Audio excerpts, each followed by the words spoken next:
அனைவருக்கும் வணக்கம். ஓம் சாய்ராம். ஜெய் ஜெய் சாய்ராம். குருவே சரணம். குரு கடாட்சம்.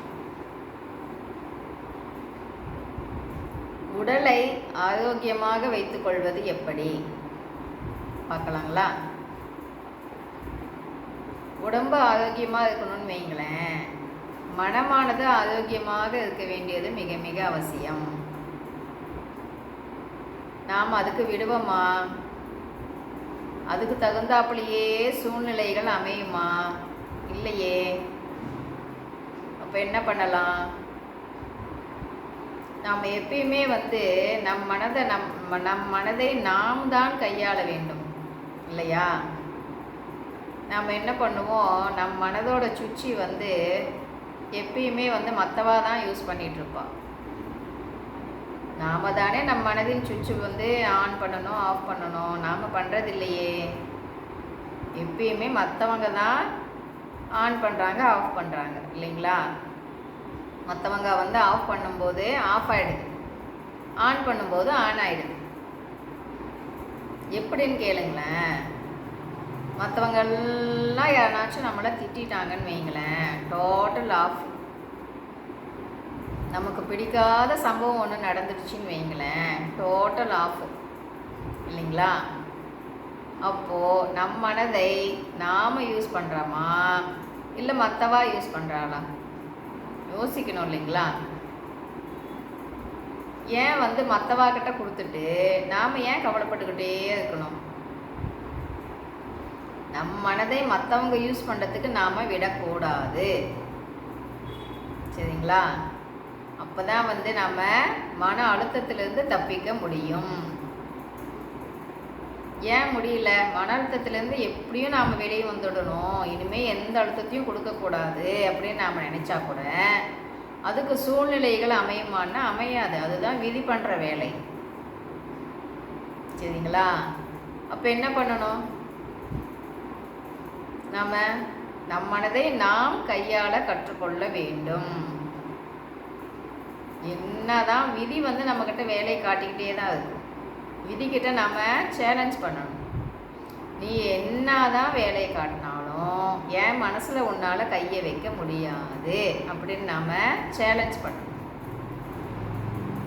என்ன பிரச்சனை நடந்தாலும், என்ன சண்டை வந்தாலும், என்ன கருத்து வேறுபாடு வந்தாலும் நமக்கும் மற்றவங்களுக்கும் அதுக்கும் சம்பந்தமே கிடையாது, சரிங்களா?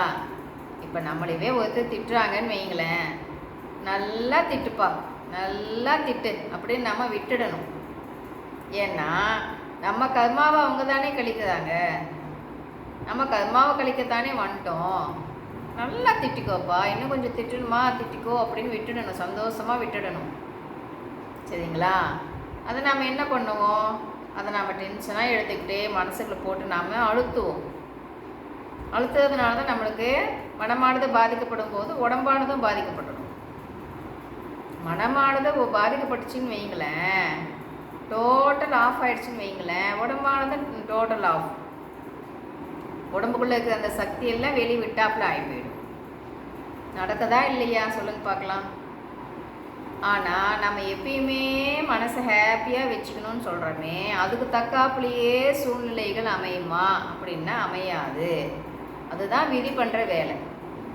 இப்போ நம்ம என்ன பண்ணிகிட்ருக்கோம்? அந்த மாயைக்குள்ளே மாட்டின்ட்டு விதிங்கிற அந்த வட்டத்துக்குள்ளே நாம் சிக்கிக்கிட்டு இருக்கோம். அப்போ அந்த விதிங்கிற அந்த வட்டத்துக்குள்ளேருந்து நாம் வெளியே வரணுன்னா நாம் என்ன பண்ணணும்? நம் மனதை நாம் கையாள கற்றுக்கொள்ள வேண்டும், சரிங்களா? அதுக்கு அதை நாம் பண்ணுறதே இல்லையே. நம்ம மனமானது நம்மக்கிட்ட இருக்கோ இல்லையோ, மற்றவங்க கண்ட்ரோலில் தான் இருக்குது.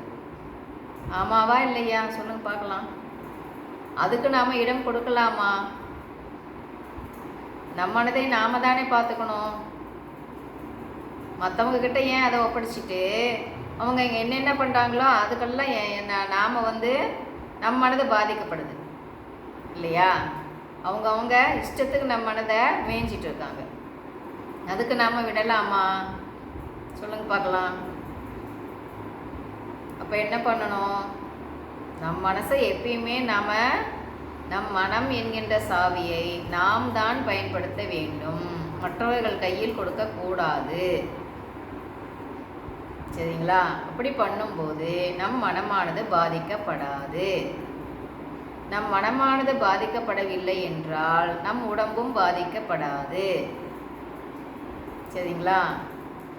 உடம்ப நல்லா வச்சுக்கணும் அப்படின்னா அதுக்கு என்ன ஒரே ரகசியம்? மனம்தான்.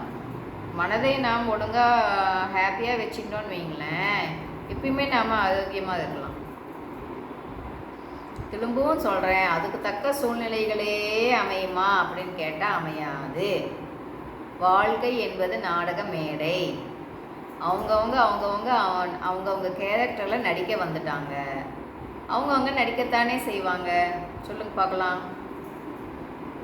அப்போ நாம் என்ன பண்ணலாம்? எல்லாமே கர்மாவை கழிக்க வந்தவர்கள். கற்றுக்கிட்டோம் இல்லைங்களா? தெரிஞ்சுக்கிட்டோம்.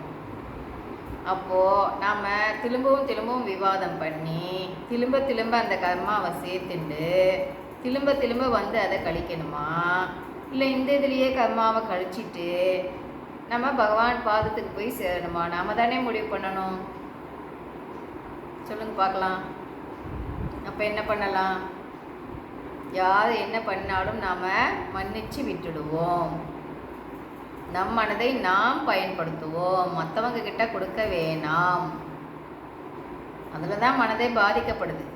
எப்பயோ என்னென்னமோ நடந்துருக்கும், அது எல்லாம் மனசுக்குள்ளே ஓடிக்கிட்டே இருக்கும். யோசிங்களேன், அந்த சம்பவமானது ஒரு தடவை தான் நடக்கும்.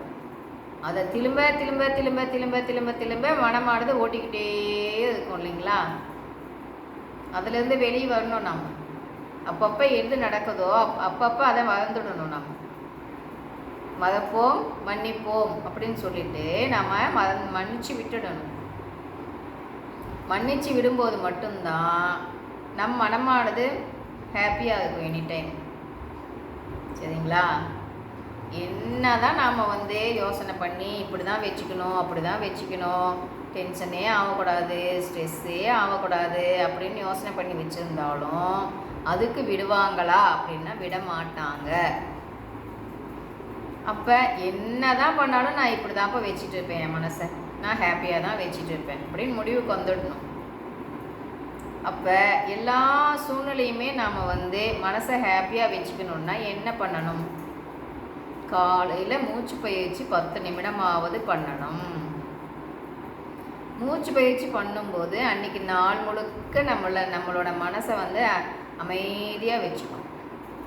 சரிங்களா? யார் தான் கண்டபடி திட்டினாலுமே கூட அந்த மனமானது மனதுக்கு அந்த பாதிப்பை கொடுக்காது. பயிற்சி பண்ணும்போது மூச்சு சேஞ்ச் ஆகும். சரிங்களா? அப்போது மூச்சு சேஞ்ச் ஆகும்போது அது மனமானது அப்படியே அமைதியாகிடும். அப்போ எதை பார்த்தாலுமே நம்ம டென்ஷன் ஆக மாட்டோம், ஸ்ட்ரெஸ் ஆக மாட்டோம், கத்த மாட்டோம். இது எல்லாத்தையுமே டேக் இட் ஈஸியாக எடுத்துகிட்டு போய்கிட்டே இருக்கும். சரிங்களா? அதுக்கு மெயினாக நமக்கு உதவி பண்ணுறது மூச்சு பயிற்சி. இன்னொன்று, மன அழுத்தத்துலேருந்து வெளியே வரணுன்னா சத்சங்கம் கேட்கணும். இப்போ என்ன தான் சொன்னாலும் அப்பப்போ திரும்பவும் மன அழுத்தத்துக்கு போக பார்க்குது இல்லைங்களா சூழ்நிலைகள். அப்போ என்ன பண்ணணும்? ஒரு சத்சங்கம் போட்டு கேட்கணும். இப்போ என் வீடியோவே நான் பல டைம் போட்டு கேட்பேன். கேட்கும்போது எனக்கே மன அழுத்தம் இருந்துச்சுன்னு வைங்களேன், அதை கேட்கும்போது உடனடியாக அதுலேருந்து நான் வெளியே வந்துடுவேன். சரிங்களா? ஏன் எப்படி? அதுக்குண்டான பதில் அதில் பகவான் சொல்லிடுவார். நாம் கருவி தானே, நம்மளை பயன்படுத்திட்டு இருக்கிறத பகவான் இல்லையா? அப்போது சத்சங்கம் என்பது பகவான் மூலியமாக நடப்பது தான் சத்சங்கம். நமக்கும் அதுக்கும் சம்பந்தமே கிடையாது. சரிங்களா? அப்போது நாம் கருவி, நம்மளை யார் பயன்படுத்திட்டு இருக்கா? பகவான். அப்போது பகவான் சொல்கிறத நாம் போட்டு ஏதோ ஒரு சத்சங்கத்தை ஸ்பீச்சை கேட்கும்போது என்ன ஆகும்னா நம்மளுடைய அந்த டென்ஷன்லேருந்து உடனே நாம் வெளியே வந்துடலாம். மன அழுத்தத்துலேருந்து நாம் உடனே நம்மளை வெளியே கொண்டு வந்துடலாம். சரிங்களா? ரொம்ப மனசை போட்டு அழுத்தி மன அழுத்தத்துக்கு போயிட்டோன்னு வைங்களேன், அடுத்த வேலை ஆகவே ஆகாது. டோட்டல் ஆஃப் ஆகிடும். நடக்குதா இல்லையா? சொல்லுங்க பார்க்கலாம். அதுக்கு இடம் கொடுக்கலாமா நாம்? இல்லையில்ல. அப்போ என்ன பண்ணுவோம்? தினமுமே காலையில் ஒரு 10 நிமிஷம் மூச்சு பயிற்சி பண்ணுவோம். நம் மனதை நாம் அமைதியாக வைத்துக்கொள்வோம். எனி டைம் நாம் ரிலாக்ஸாக டீச்சாக எடுத்துகிட்டு போயிட்டே இருப்போம் எல்லாத்தையுமே. ஒன்றுமே இல்லை, இந்த உலக வாழ்க்கையே மாயை இல்லையா? ஏன் அந்த மாயைக்குள்ளே போய் நாம் சிக்கிண்டு நாம் ஏன் நம்மளை போட்டு அவ்வளோ கஷ்டப்படுத்திக்கணும்னு சொல்லுங்க பார்க்கலாம். நம்ம கூட கடைசி முடிக்குமே எது வரும்னு சொல்லுங்க பார்க்கலாம்? நம்மளுடைய குணம். நம்முடைய குணம் தான் நம்ம கூடயே கடைசி முடிக்கும் வருமே ஒழிய நம்முடைய அழகோ இல்லை பணமோ எல்லாமே கடைசி முடிக்கும் வந்துக்கிட்டே இருக்குங்களா? சொல்லுங்க பார்க்கலாம். நல்ல குணம் வேணும் இல்லைங்களா? அப்போ எல்லாத்தையுமே மன்னிச்சு விட்டுடணும் இல்லைங்களா? அப்போது அந்த நிலைமைக்கு நம்மளை நாம் தயார்படுத்திக்கணும். அதுதான் பகவானுக்கு ரொம்ப பிடித்தமானது. இப்போ பகவான் என்னென்ன சொல்கிறாரோ அது எல்லாம் நாம் ஃபாலோ பண்ணுவோம். விடாமல் பயிற்சி பண்ணுவோம். முயற்சி வெற்றி கொடுக்கும். வெற்றி செய்யும். பாய். கேட்டதுக்கு நன்றி.